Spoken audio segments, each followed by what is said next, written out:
All right, so you are welcome to another session of writing a research proposal with the assistance of an AI. So in this session, it's going to be slightly a longer section because now I want to continue step by step writing the research proposal with the assistance of an AI. You remember where we ended? We had written the background, so I'll just go to the outline. Okay, so background is done, so I will just get the outline. The second part, which is the statement of the problem. So statement of the problem. Then the good part of using Meta AI is that it remembers the last part where you ended, so you just have to go to the history there. Okay, so I'll paste here, and so I'm doing this because sometimes there are certain things that the AI might wrongly write. So for example here, this is not allowed in your research proposal. So I will show you.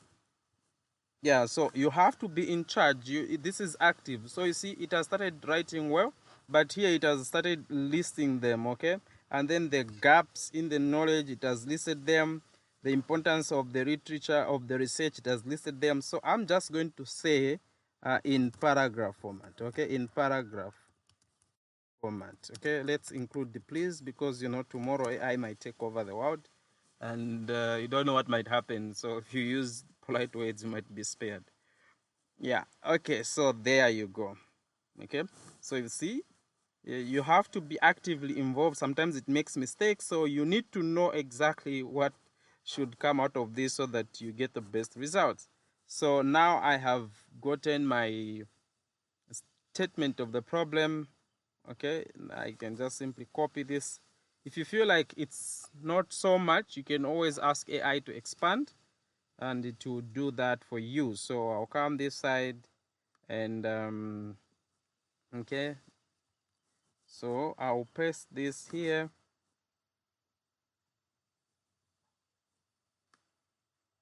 Okay, all right, so statement of the problem done.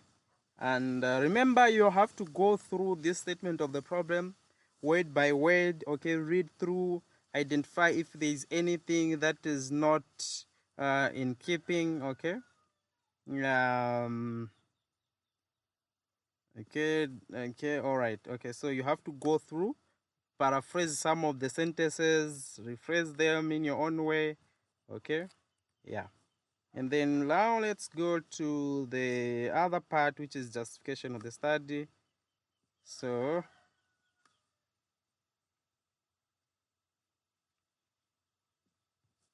you copy that. You see now, step by step, don't panic, don't rush, step by step.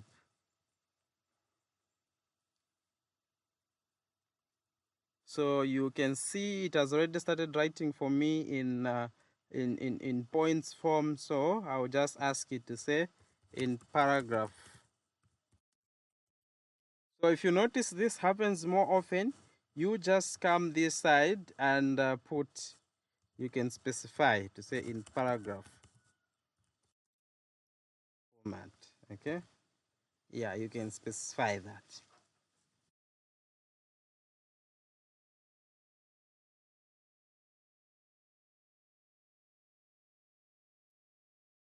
Right, so we copy again this part. We just go step by step, easy wheezy lemon squeezy. I don't know if that's how that is said. Yeah, easy peasy lemon squeezy, something like that. Okay, there we go. Study justification. So we go, okay, and what is the next step? Research questions and research objectives. Okay, so copy that. I remember we had generated the research objectives. I'm not just sure if the research questions were there. Okay, here we have actually. What are the factors influencing? Okay, I think so. So just copy this. Okay, just copy this because we had already generated them the time that we are. Yeah. Okay.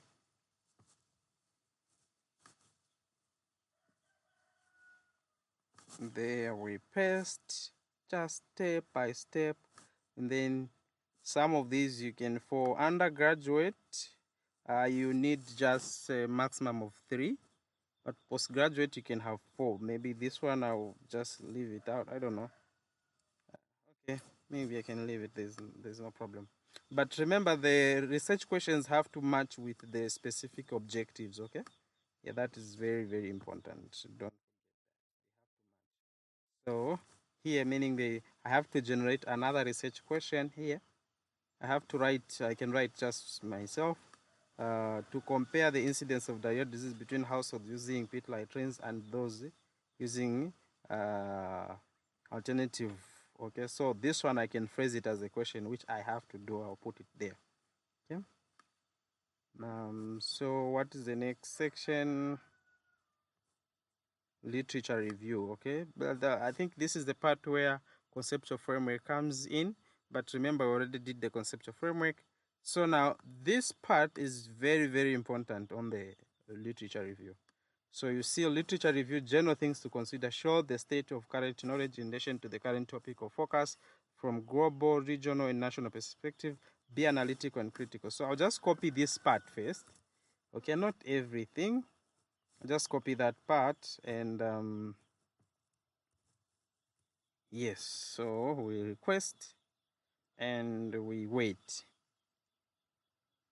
So here the main issue that you are going to encounter is that the sections are going to be small, okay? But don't worry about that. Don't worry about that. Don't worry. So all these things that it has done, you just copy this part, okay? Forget about the other part, just copy this part.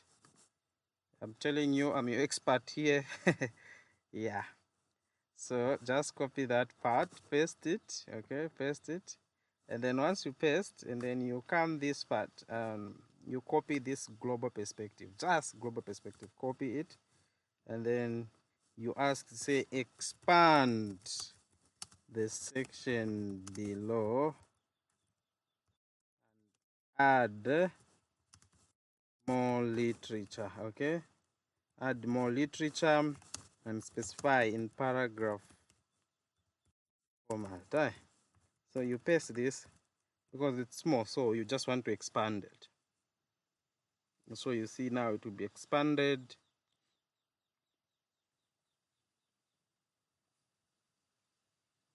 Okay, so good. I don't care about those references. Remember, we're going to get our own. We don't trust ChatGPT. We don't trust Meta AI. Yeah, but yeah, we rely on them. They are very useful, but when it comes to references, please do not trust these guys. Yeah, so you copy that. Now it looks so much better. You come to search proposal part and paste that. All right, now you can see this is so much better. It's expanded. All right, that's so much better. And then you do the same for the regional, okay? Copy and I'll paste this, and then I'll copy the statement that I had used. This, copy that, and then just paste it there, enter.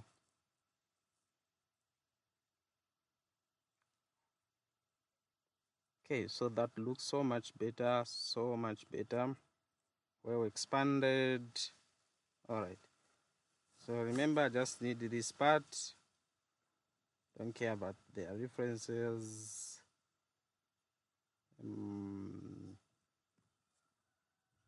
Copy and come to your proposal outline. To your proposal where you're writing. Okay, so we've pasted that.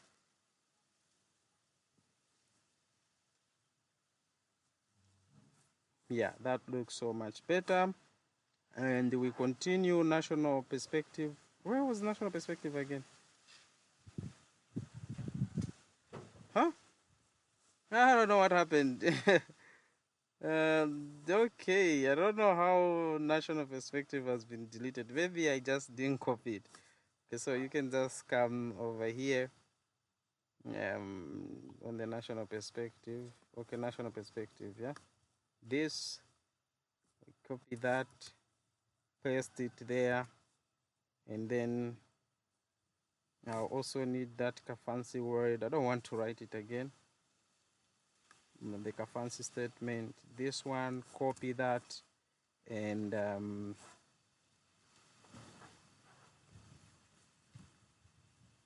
paste it there and prompt.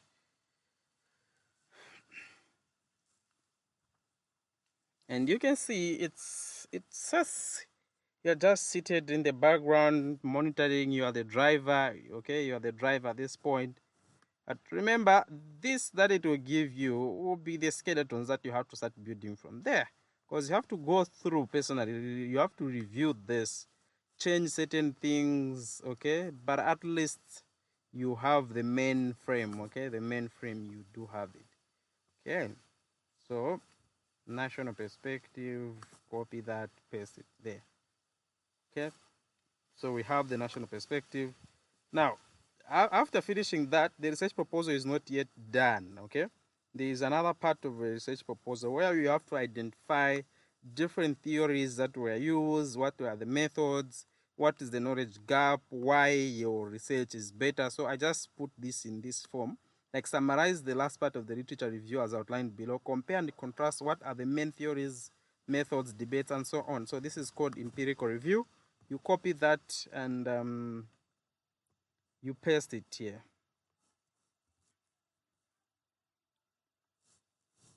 So you paste that there, and there it goes writing me with the bullets. So yeah, I think I have to modify this prompt. So ask it in paragraph, okay, in paragraph format. Okay. Only recommendations should be listed in numbers, not this part, okay?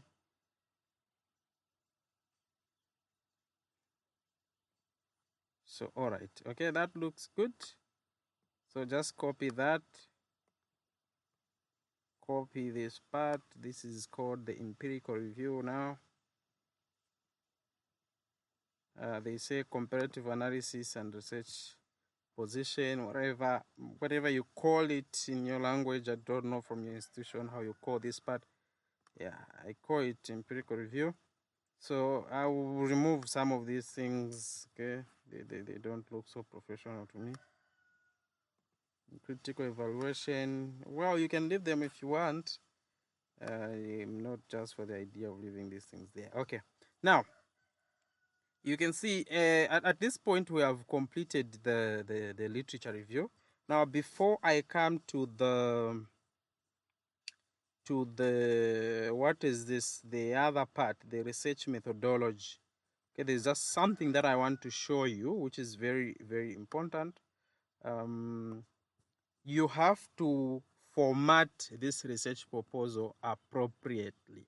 Okay, you have to format this research proposal appropriately. So what I will do after I am done with the methodology, I'll record a separate video that will guide you through how to format this research proposal well, and how to insert the table of contents, okay, all right, and how to generate the list of tables and figures. So I'll show you, because that is also very, very important. So then I'll come to this part. Now, methodology, okay, methodology. So ethical consideration, maybe here I can specify to say I want you to state about autonomy, okay. I want you to state about autonomy, okay, autonomy, justice, etc, okay, etc. So I'll copy this methodology part, copy it, and you can see justify is there. That's very important. So let's see how that will come out. So this is the part that requires a lot of editing, okay? It requires a lot of editing. So let's see how it comes out. The study will be conducted in Chongwe district, Zambia rural area with a high diarrhea disease prevalence. Okay, so you can see the justification is there. A cross-section design will be used to assess the disease pit latrine and characteristics in diarrhea disease prevalence. The study will households with pit latrine. So I can see the justification is not that strong. Okay, the justification is not that strong. So I'm going to say in paragraph format, and each section must be justified. Yeah. So that's an improvement that I want. So let's see, we request that.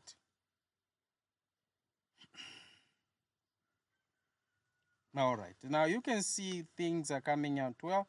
Like I told you, you have to be actively involved. Okay, so Chongwe district, Zambia was selected as the study site due to its high diarrhea disease prevalence, typically rural areas, Zambia characteristic, whatever that is.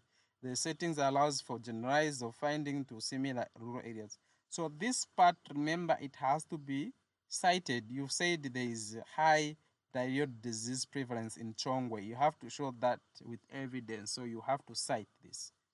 Okay, you have to cite this. And if you have problem with citing, remember how I showed you how to download citations. You can use CiteSpace or Elicit to give you the literature that will be in line with this. Okay, so now I can copy this part. Okay, I copy this, and then you can see it has even given me the variables of interest in a table format. Okay, so, and I will copy this. I'll copy this. So this part of the justification, I mean the methodology, is the one that requires quite a lot of editing there and there, you know. So don't worry, I'm with you. So I'll show you everything that needs to be done. Okay, so I'll paste this here. Once I paste on, I'll start going through step by step. Okay, so methodology, study site, okay, that. So you have to make sure the study site is correct because it might miss. Okay, so it says a cross-section study design was chosen to assess the relationship between pit latrines characteristics and diarrhea disease prevalence. This design provides a snapshot of the situation, enabling identification of association and potential risk factors. That's good. Okay, study population, households with a pit latrines in Chongwe district comprises the study population. But remember, we said we are supposed, one of the objective was to compare the incidences of diarrhea between those that use pit latrines and those that do not use pit latrines. Maybe they use other forms of toilets. So if you say population is just going to involve those ones with pit latrines, we have to modify this somewhat. So these are the things that you need to bear in mind as you are going through. So households with pit latrines, or and those without pit latrines or that use other forms of toilets. So you have to put that. Then eligibility criteria. So you can see inclusion criteria ensures participants are relevant, whatever that is. Households must have pit latrines. Residents must what. So remember here, okay, exclusion criteria minimize bars, households without pit latrines, residents. So here again, it has to be edited. So you have to take time and edit this part. Okay, like I said, you need to understand what your research is all about exactly. Okay, so if I am going to collect data, and one of the research objectives wants me to compare, okay, the incidences of diarrheal disease between households that have pit latrines and those that use other forms of toilets apart from pit latrines. So meaning that this cannot be an exclusion criteria. Okay, so maybe we can leave this one: residents with severe illnesses or unwilling caregivers, those that will not be able to give consent. So sample size, so remember, using AP info 7.2, a size of whatever was calculated. So this is what we just did. But remember, you have to remove this part and replace this with the sample size calculation that you've done here. Remember, this one we used for alcohol. So you have to make sure it matches here. Okay, it matches here. So you would do the same that I did there. And then variables of interest, you can see the table nicely generated for us, stress-free. Okay, these are dependent variables. And then independent variables, so this is all nice for now. Data collection plan and two structured questionnaire and observational checklist ensure standardized data collection focusing on group shanshan. So here you have to again edit. You will state that a data collection tool will be generated using Kobo Toolbox. If you're going to use Kobo Toolbox, and you know, like it will be more like a questionnaire, and so all those things you have to state how it's going to be kept. Okay, how secure is it going to be? Okay, how will data exactly be collected? So that's the data collection plan. And then data management and storage, data will be entered into AP data, cleaned, validated, and stored securely. So it will not be AP data, it will be Kobo Toolbox, okay, for this one. Then data analysis plan. So data analysis plan, you have to be detailed here. You have to be detailed. You have to explain first what statistical software is your data are you going to use. So you're going to say, I'm going to use SPSS version maybe 25. Why would you use 23? It's quite a bit old. We are now maybe at 30. Okay, or you are going to use you are going to use RStudio. Okay, so you have to state the data analysis will be data will be analyzed using Shanshani, okay, the statistical software and the version. And then you have to go back to your objectives. Okay, you go to your objectives. Once you go to your objectives, so to determine the prevalence, so you have to state the prevalence will be calculated or will be found by, you know, like you have to state exactly how it's going to, so by getting the number of those that will have diarrheal disease over the total sample size. That's how it will be calculated. And then to assess the risk factors associated with diarrheal disease, so you say, okay, here chi-square and logistic regression test will be used to assess the factors that are associated with diarrheal disease. Okay, so you even have to state which one will be your dependent variable, which ones will be your independent variable, and then you also have to state the statistical significance. Okay, you have to state to say the p-value of 0.05 will be taken as statistically significant. So this is step by step, like you are writing. So I'm not going to go into the details. This is just an overview. Okay, that's why I said like this is an ethical way of writing your research proposal, despite you are using an assistance of an AI. So here you have to write yourself, okay, because you can't just be spoon-fed everything. Okay, so that's the data analysis plan. So it has to be a whole section here. And then ethical consideration, let's look at this. The study upholds ethical principles, autonomy. So here, remember, you have to explain exactly how these things are going to be done. So an AI can help you here. Okay, you have to explain exactly how this is going to be done, all right? So I know we've spent so much time in this video, but I hope it has assisted you quite a big time. And I'll end this video now, and the next video I'm going to show you how to format this research proposal. So thank you so much.